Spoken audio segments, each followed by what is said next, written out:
How to Sprinkle Extra Magic Onto Your Christmas Celebrations, according to a fairy whisperer. Karen K., author of Fairy Whispering, reveals all about living a fairy lifestyle. See why Christmas is a time for fairies. Christmas is a time of magic and childlike wonder, and how better to lean into that than by embracing what's known as a fairy lifestyle. Hello. Caught up with fairy whisperer and best-selling author Karen K., a favorite on the This Morning sofa, to find out how we can sprinkle some fairy dust onto our festive celebrations this year. And it turns out we're probably already doing it.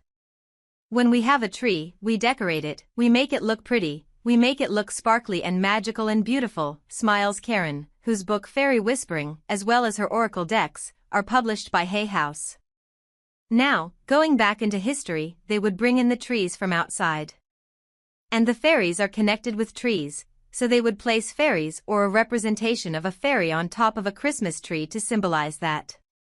These days, that's kind of morphed into an angel or a star, but the fairies were the original energy because they're guardians of the land and they're guardians of the trees.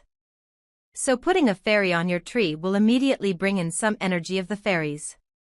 She adds, that energy is going to be there anyway. It'll be around the tree, especially if it's a living tree. I always say if you can get a living tree in a pot, then that is the best thing. You can put it outside after Christmas, and then you're keeping that life cycle going. Christmas is a time for fairies, says Karen. We add fairy lights, and they're called fairy lights for a reason. I always say that fairies are not just for Christmas, they're for the whole year. But at Christmas, we tend to really revere them, and a lot of it is being done subconsciously. We're putting fairy lights on the tree, wearing sparkles, we're just bringing in this energy without really being aware of what we're doing. So if we bring awareness to it, then we can invite in even more magic. Elves, she says, are part of the fairy realm. At Christmas, we have elf on the shelf and all sorts. It's lovely that they're honored in that way. They have a calmer energy usually, they're not as playful or as frolicky as fairies are. But they come in with a kind of deeper, more ancient wisdom. They're almost like the elders of fairyland, if you like. Karen, who was a news editor working at the BBC until 2011, when she quit her job and set up the annual Three Wishes Fairy Festival, says that connecting with fairies can help us tap into our inner child, and to embrace the magical outlook we often leave behind in childhood. The fairies can connect with us more easily when we're more in our hearts.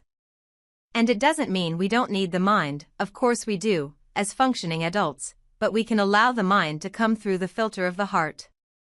I'm functioning perfectly well, I believe, as an adult, but I'm totally and fully in touch with my inner child. And that is down to my connection with the fairies. I'm absolutely certain of it. She highlights the importance of laughter.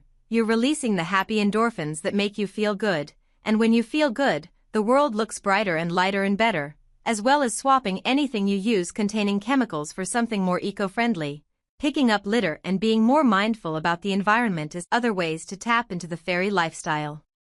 There are a lot of people out there who do believe in fairies, and a lot of celebrities who speak about it, says Karen, who exclusively tells Hello that she's just finished working on her next project, an oracle deck called the Enchanted Realms, which features 44 different types of fairies from the fairy realm and will be on sale towards the end of summer 2026.